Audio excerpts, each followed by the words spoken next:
Excellences, Mesdames et Messieurs, nous allons maintenant commencer notre dialogue interactif avec la commission d'enquête sur le Burundi.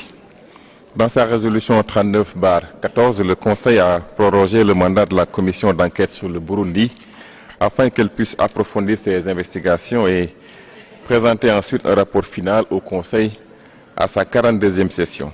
Je donne à présent la parole à M. Doudou Diène, président de la commission, pour sa présentation. Vous avez la parole. Monsieur le Président, je vous remercie. Monsieur le Président, Excellences, Mesdames et Messieurs, à l'issue du 3e terme de notre mandat, nous avons aujourd'hui l'honneur de vous présenter notre rapport final, conformément à la requête de ce Conseil, inscrite dans sa résolution 39/14 du 28 septembre 2018. Monsieur le Président, nous avons mis en œuvre notre mandat d'enquêter sur les violations des droits de l'homme commises au Burundi, dont la persistance demeure extrêmement préoccupante. Nous avons également décidé d'aider la communauté internationale à pouvoir agir d'une manière préventive à l'approche des élections de 2020 en développant une analyse sur les facteurs de risque de détérioration de la situation. Notre analyse objective et rigoureuse démontre clairement que la crise au Burundi mérite toute l'attention et la vigilance de ce Conseil. Monsieur le Président, Excellences, Mesdames et Messieurs, les enquêtes menées au cours de nos 3 années de travail nous ont permis de recueillir plus de 1200 témoignages de victimes, de témoins et d'auteurs de violations des droits de l'homme qui sont réfugiés principalement dans les pays voisins du Burundi ou résident toujours dans le pays, ainsi que de mener des entretiens avec des chercheurs et d'autres sources, dont plus de 300 depuis le renouvellement de notre mandat en septembre 2018. Nous tenons à remercier une fois encore les gouvernements des pays qui nous ont permis d'effectuer les missions sur leur territoire, ainsi que les personnes qui nous ont apporté de précieuses informations, malgré les risques. Monsieur le Président, nous pouvons confirmer que des violations graves des droits de l'homme ont continué depuis mai 2018, à savoir les exécutions extrajudiciaires, des disparitions, y compris des disparitions forcées, des arrestations et des détentions arbitraires, des actes de torture et des traitements cruels, inhumains et dégradants, ainsi que des violences sexuelles. Ces violations ont gardé une dimension essentiellement politique. De plus en plus, elles s'inscrivent dans le contexte de la préparation des élections de 2020. L'année prochaine sera donc une année cruciale pour le Burundi, avec les élections présidentielles et des députés, des sénateurs et des conseils communaux et collinaires. Nous avons, Monsieur le Président, constaté une évolution au niveau du profil des victimes des violations graves des droits de l'homme que nous avons documentées. Certes, elles ont continué à viser des personnes considérées comme des opposants au parti au pouvoir, le CNDD-FDD, au gouvernement ou au président de la République, mais la conception de qui est un opposant politique est devenue extrêmement large. En première ligne se trouvent des membres et des sympathisants supposés ou avérés des partis politiques d'opposition.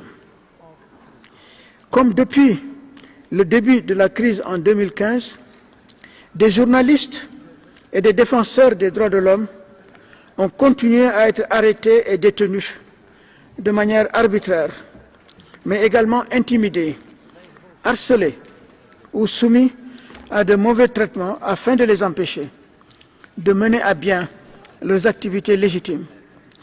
Monsieur le Président, des Burundais qui ont été rapatriés dans le cadre du programme d'appui au retour volontaire depuis la Tanzanie, ont fait face à un climat général d'hostilité et de suspicion, notamment de la part des Imbonerakure et de responsables administratifs locaux. Certains d'entre eux, ou un membre de leur famille, ont été victimes de graves violations des droits de l'homme et ils se sont sentis obligés de fuir à nouveau car ils avaient peur pour leur sécurité. Monsieur le Président, un exemple de ce qui arrive à une famille de Burundais retournée au Burundi en 2015 après avoir fui en 2016. Des Imbonerakure leur ont reproché d'avoir quitté le pays et les ont harcelés, dépouillés de tout l'argent qui leur avait été remis afin de faciliter leur réintégration et amenés par les Imbonerakure, intimidés pour les dissuader de se renseigner sur leur sort. Finalement, cet homme donc qui avait été détenu a été relâché, mais il avait subi des mauvais traitements. Toute la famille a préféré fuir à nouveau. De manière plus globale, n'importe qui dans la population qui ne montre pas son soutien au parti au pouvoir a pu être ciblé, ainsi que par extension des membres de sa famille, et particulièrement les femmes. Désormais, les violations documentées ont été commises principalement dans les zones rurales et reculées lors d'attaques nocturnes de foyers. Des familles parmi les plus modestes et sans activité politique particulière ont été touchées. Lors de telles attaques, généralement menées par les Imbonerakure, plusieurs membres de la famille présents sur les lieux ont subi des violences, particulièrement des femmes, notamment victimes de viols collectifs. Ces violations, Monsieur le Président, ont en général été l'aboutissement d'un processus de harcèlement, d'intimidation et de menaces à l'encontre de la victime et ou de sa famille.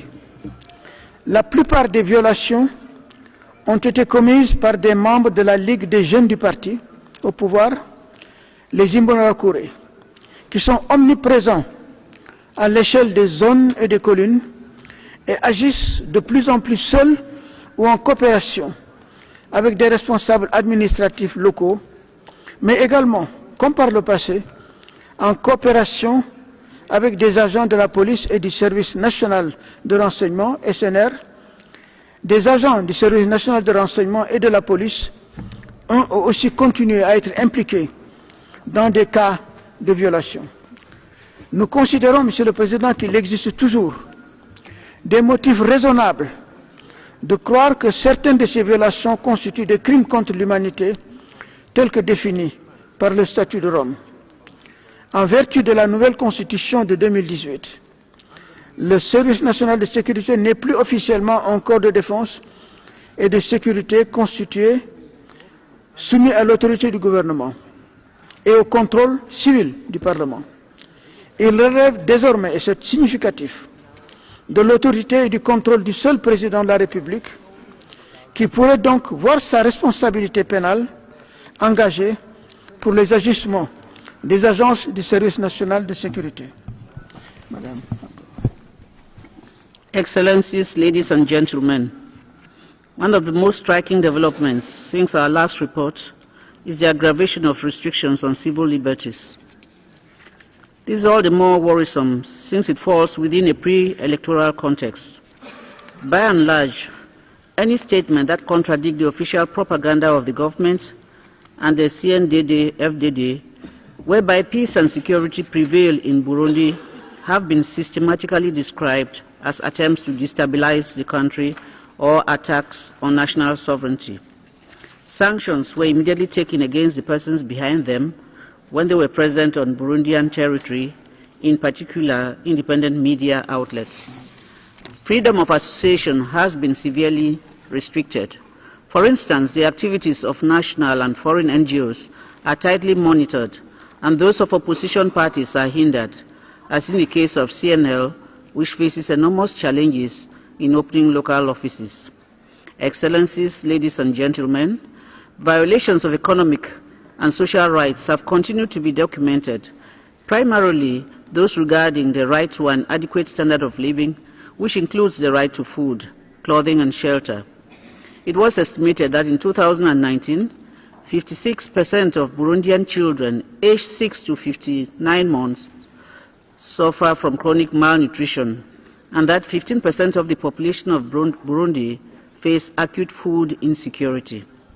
Nevertheless, various contributions continue to be collected, usually by force, with the consequence of even greater impoverishment. The extent to which politics overrides concerns for the living conditions of the population is borne out in the handling of malaria, which, according to WHO, has afflicted half of the population since December 2018. However, in refusing to declare an epidemic, the government has decided to forego the increased support that would have been forthcoming from the international community. Instead, shortage of medicines are regularly reported. The judicial system has continued to be used as an instrument of repression against political opponents and has been used by the executive for political purposes. Victims are still too fearful of reprisals to press charges, or they do not see the benefit of pressing charges when the perpetrators are often protected by the authorities. Excellencies, ladies and gentlemen, this year we have decided to be forward-looking and determine whether the risk factors indicating a possible deterioration of human rights situation are present in the context of Burundi, which is marked by the 2020 elections. We believed it to be crucial to adopt a rigorous analytical approach to United Nations goal for early warning and prevention that would enable an objective monitoring of the situation. This would in turn enable the Burundian authorities, the international community and any other stakeholders to be alerted and thus to respond quickly with appropriate preventive measures. We decided to use the framework of analysis for atrocity crimes elaborated in 2014 by the UN Office on the Prevention of Genocide and the Responsibility to Protect. We recall that risk factors are those conditions that increase the risk of or susceptibility to negative outcomes. They include behaviors, circumstances, or elements that create an environment conducive to the commission of atrocity crimes or indicate the potential probability or risk of their occurrence. Some of them are structural in nature, while others pertain to particular circumstances or events. We focus on the 8 common risk factors of atrocity crimes identified in the framework of analysis. The framework of analysis includes objective indicators for each risk factor.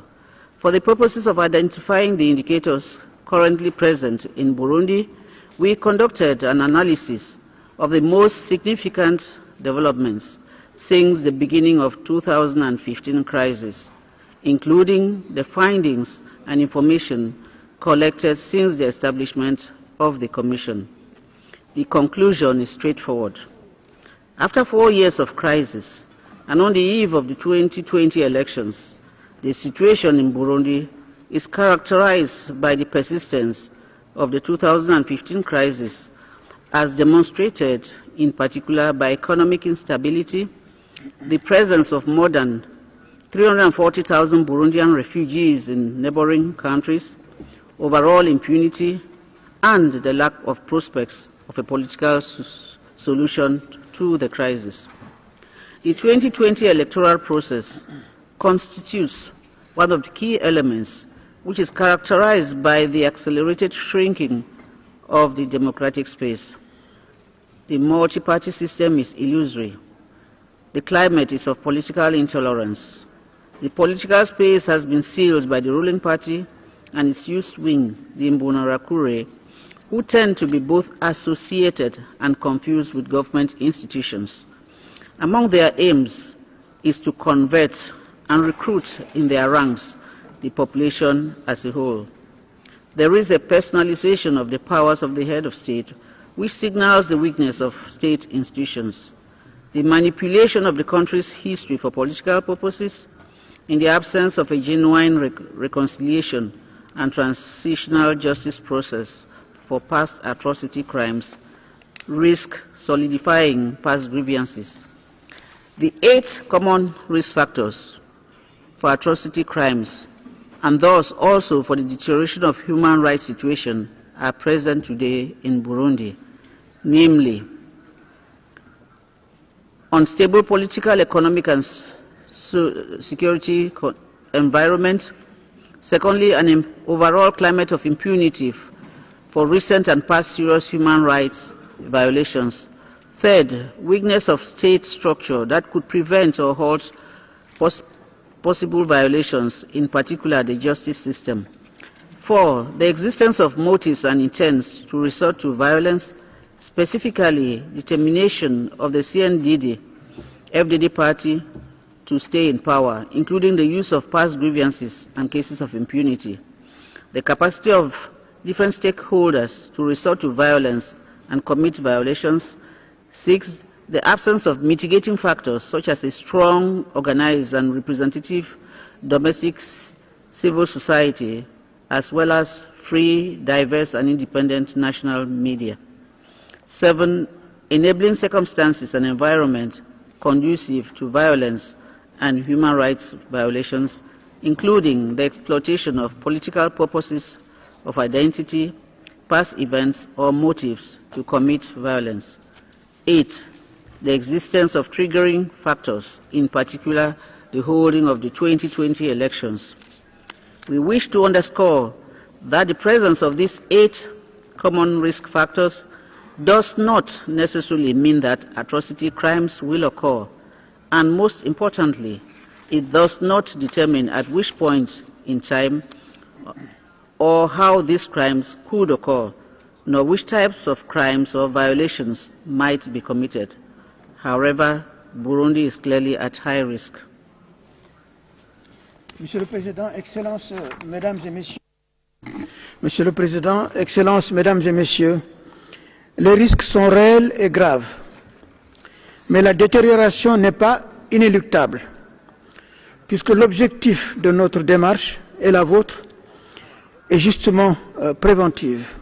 En effet, il est reconnu qu'une alerte précoce est en elle-même un élément de prévention et un appel à la vigilance du gouvernement du Burundi et de la communauté internationale qui doit suivre de près l'évolution de la situation au Burundi pendant la période à venir qui est particulièrement sensible. C'est pourquoi nous vous demandons le renouvellement du mandat de la Commission pour une année supplémentaire afin qu'il reste au moins un mécanisme international indépendant en mesure de poursuivre la surveillance de la situation des droits de l'homme dans le pays, notamment dans le cadre du processus électoral. Monsieur le Président, au vu de la persistance des violations des droits de l'homme au Burundi, notamment celles qui visent les réfugiés burundais rentrés dans leur pays, nous sommes préoccupés par l'accord récemment conclu entre la Tanzanie et le Burundi, qui envisage le retour des demandeurs d'asile et réfugiés burundais, de gré ou de force, et si nécessaire, sans la coopération du Haut Commissariat des Nations Unies pour les réfugiés. Nous recommandons à tous les États d'accepter prima facie le statut de réfugié aux demandeurs d'asile burundais et de veiller au respect strict du principe de non-refoulement et de protection des réfugiés. Nous réitérons l'importance que le gouvernement du Burundi respecte l'accord de paix d'Arusha et mette enfin en œuvre toutes les recommandations que nous lui avions adressées dans nos différents rapports, qui restent plus que jamais valables et pertinentes. Monsieur le Président, voilà donc l'essentiel de notre rapport. Et je voudrais, avant de conclure, attirer l'attention des membres du Conseil que notre rapport détaillé dans la langue originelle en français se trouve sur une table à l'arrière de la salle. Monsieur le Président, je vous remercie.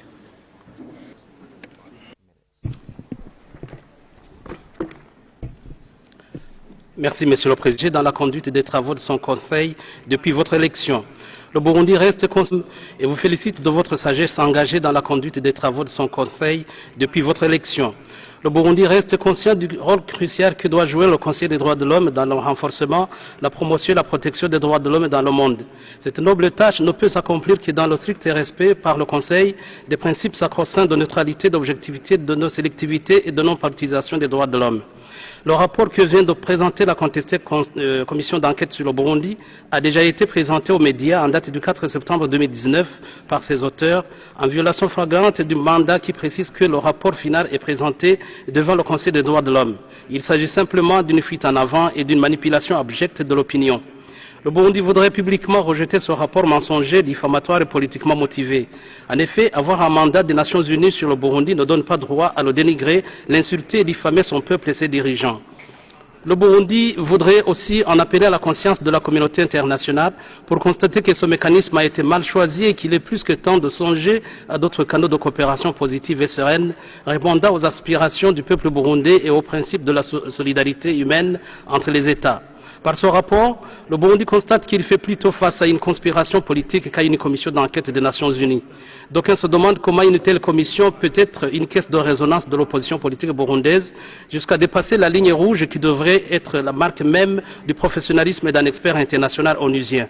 Évidemment, comme le disait le chanteur Tiken Jah Fakoly, on a tout compris. Ce n'est pas la première fois que l'Afrique soit vendue par les siens. Dans son rapport, certains éléments rapportés par cette commission mettent en cause le caractère objectif et indépendant de certaines institutions onusiennes et jettent sur elles le discrédit professionnel, ce qui laisse croire que des lobbies traversent aisément ces institutions pour inspirer des voies de travail qui génèrent des éléments fallacieux à fournir à la commission pour enrichir son accusation contre le Burundi. Sur le plan juridique, nos commissaires tentent en vain de construire un syllogisme juridique pour attirer l'attention et la colère de la communauté internationale, mais se laissent trahir par l'usage d'un syllogisme sophiste. Ils peinent à collecter des faits disparates et leur rapporter sans aucune preuve d'authenticité et s'ingénient à leur coller la qualité de catégorie juridique pour faire d'eux des faits qualifiables au sens du droit international pénal en dépit des règles d'art du syllogisme juridique. Face à cette machination illusoire et mercenaire, le Burundi voudrait informer qu'il ne va jamais céder à la provocation, ni se laisser distraire et intimider par des rapports intempestifs, biaisés et politiquement motivés dont le fondement est le plan échoué de 2015 qui a révélé les vrais détracteurs du Burundi. Nos commissaires vont jusqu'à dénaturer le mandat écrit de leur assigné en décidant de faire l'identification des facteurs de risque conformément au principe d'alerte précoce et de prévention du génocide, des facteurs qui seraient liés aux élections prochaines de 2020. Il y a lieu de mener ici une triple analyse. D'abord, le mandat de cette commission s'inscrit dans un cadre typiquement pénal et donc d'interprétation stricte, ce qui exclut toute tentative d'interprétation large. Ensuite, la compétence matérielle de la Commission repose sur des faits concrets censés avoir été commis et non sur des schémas apocalyptiques, fussent-ils en rapport avec les élections de 2020. Enfin, envisager des facteurs de risque sous l'angle de crimes de génocide ou de tout autre crime apparenté est un vieux slogan qui déshonore et révèle une réelle fiction d'un Burundi qui va droit vers une dérive sanglante dans l'ignorance totale de la réalité du pays. Devant cette illusion pathétique de vouloir corrompre la conscience de l'humanité et instrumentaliser les coulisses des Nations Unies et ses mécanismes par le mensonge, la diffamation, le harcèlement diplomatique, la négation de l'autorité gouvernementale et la présentation des clichés apocalyptiques, le Burundi voudrait informer que son peuple reste debout, vigilant et déterminé à organiser les élections de 2020 sur ses propres fonds dans un climat de quiétude. Le rapport conclut qu'au Burundi, il y a persistance de violations graves des droits de l'homme et que la situation doit être suivie avec la plus grande vigilance par la communauté internationale. Cette irréaliste conclusion est hélas contredite par plusieurs acteurs internationaux avisés qui connaissent bien et visitent le Burundi. En témoignent les dernières conclusions de Mme Bintou Keïta, secrétaire générale adjointe des Nations Unies pour l'Afrique, après sa visite d'une semaine au Burundi début septembre 2019. Existe-t-il alors deux familles à vision différente des Nations Unies? Monsieur le Président, en terminant, le Burundi voudrait informer qu'il n'a jamais coupé sa coopération avec les mécanismes des Nations Unies qui promeuvent le consensus comme postulat de toute coopération. Aujourd'hui, le Burundi est stable et la paix et la sécurité règnent sur tout le territoire national, n'en déplaise aux mauvaises langues. Les élections générales de 2020 se préparent déjà et tous les instruments nécessaires sont en place. La délégation du Burundi profite enfin de cette occasion pour demander au Conseil de constater que les 3 mandats successifs de cette commission ont été une peine perdue et une ruine financière pour lui et qu'il est judicieux d'y mettre fin. Je vous remercie de votre aimable attention. Factors to refrain from violence and incitement to hatred at all times, particularly in the run-up to next year's elections. Thank you, Mr. Vice President. Interactif est limité à 2 minutes pour tous. Je donne la parole à l'Union européenne. Merci, Monsieur le Président. L'Union européenne remercie la commission d'enquête pour la présentation de son dernier rapport et pour son excellent travail. Pour la 3e année consécutive, la Commission a documenté de graves violations et atteintes aux droits de l'homme, dont certaines pourraient être constitutives de crimes contre l'humanité. Dans le contexte préélectoral, les violations de libertés publiques et politiques sont aussi en augmentation. Des membres de la Ligue des jeunes du parti au pouvoir, les Imbonerakure, des agents du service national de renseignement et de la police, ainsi que des responsables administratifs locaux en sont les principaux auteurs. Les résultats de l'approche innovante de la Commission, qui a analysé des facteurs de risque particuliers liés aux élections de 2020, sont très préoccupants. La situation des réfugiés est aussi particulièrement préoccupante. L'Union européenne souligne l'importance de respecter la nature volontaire de retour des réfugiés en ligne avec les accords internationaux existants.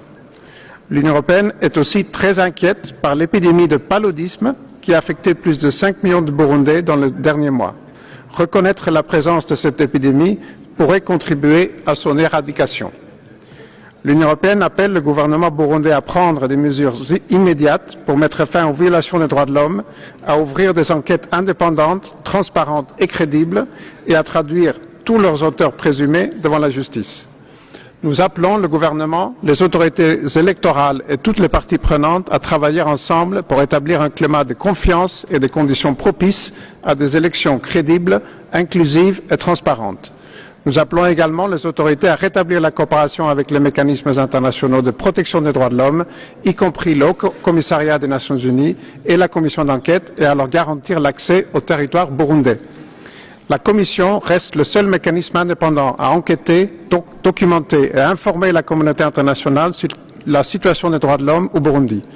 Durant cette session, l'Union européenne présentera une résolution visant à renouveler le mandat de la commission d'enquête afin qu'elle puisse continuer son travail essentiel. Je vous remercie.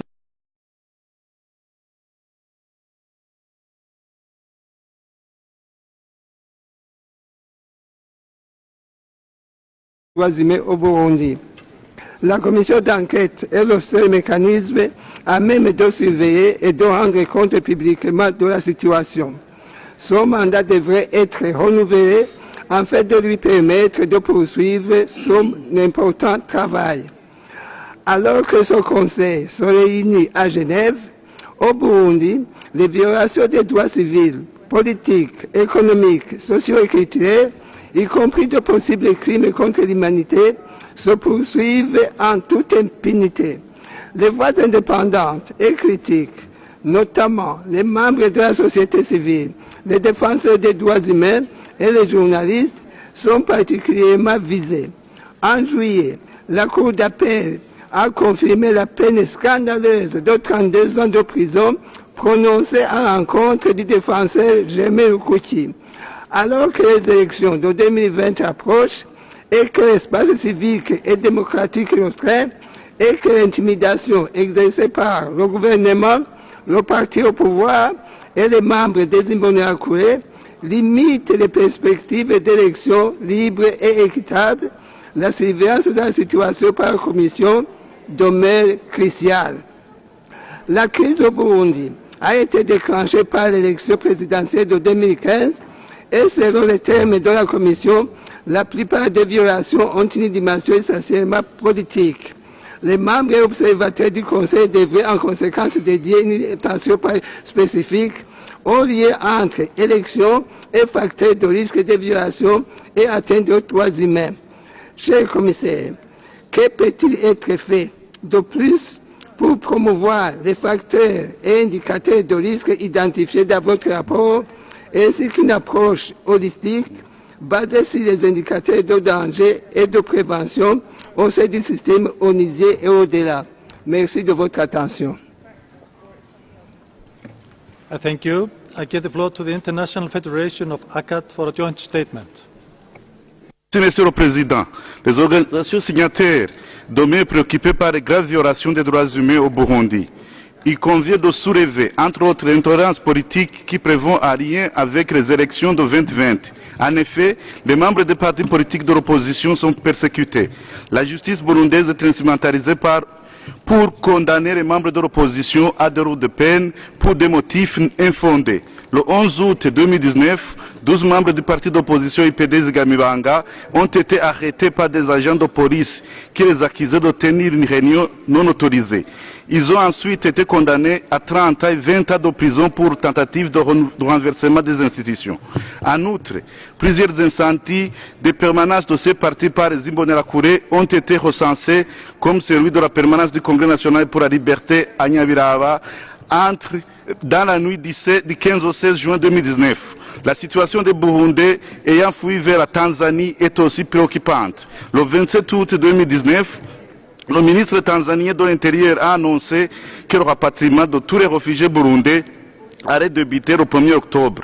Cet accord pourrait engendrer des violations de la Convention de Genève relative au statut des réfugiés. Enfin, les organisations signataires condamnent fermement la confirmation en appel de la condamnation de Germain Rukuki à 32 ans d'emprisonnement en raison de son travail de défenseur des droits de l'homme au sein de la CAT Burundi et le maintien en détention de Nestor Nibitanga de la PRODH, condamné à 5 ans d'emprisonnement. Ainsi, les organisations signataires, particulièrement préoccupées par le risque d'intensification de la crise dans le contexte des élections de 2020, appellent les membres du Conseil à renouveler le mandat de la commission d'enquête. Elles appellent également les autorités burundaises à mettre un terme aux violations graves des droits humains au Burundi et à libérer Germain Rukuki et Nestor Nibitanga immédiatement et sans condition. Je vous remercie, Monsieur le Président. Thank you. I give the floor to the International Service for Human Rights. Thank you, Mr. Vice President. It has been 3 years since the Council established the Commission of Inquiry on Burundi, and since then the government has used every possible means to prevent the Commission from accessing the country. This includes subjecting its members to threats and personal attacks, and threatening them with prosecution for defamation and attempted destabilization of the country. In the meantime, the government and its affiliated agencies and forces, including the police, the National Intelligence Service, and the ruling party's youth, continue to commit gross, widespread, and systematic violations. ISHR remains concerned that the few defenders still in the country live and operate in constant fear in a restrictive and unsafe environment. We call on Burundi to uphold its obligation to protect fundamental freedoms, including freedom of association, assembly, and refrain from adopting laws that restrict the activities of civil society. In light of the 2020 elections approaching, the Burundian government should engage in an inclusive dialogue with civil society, political representatives, trade unions, and all other stakeholders to create conditions conducive to holding free, democratic, and transparent elections. ISHR believes the scrutiny provided by the COI remains vitally important and calls for the renewal of its mandate. Keeping in mind the massive violations committed in 2015 elections, what mechanisms would the Commission of Inquiry put in place to monitor, investigate, report, and push for accountability for human rights violations, including against defenders in the upcoming elections? Finally, ISHR urges the government of Burundi to reconsider its position and to fully cooperate in good faith with all of the United Nations mechanisms, including the COI. I thank you. Thank you. I give the floor to Ratu.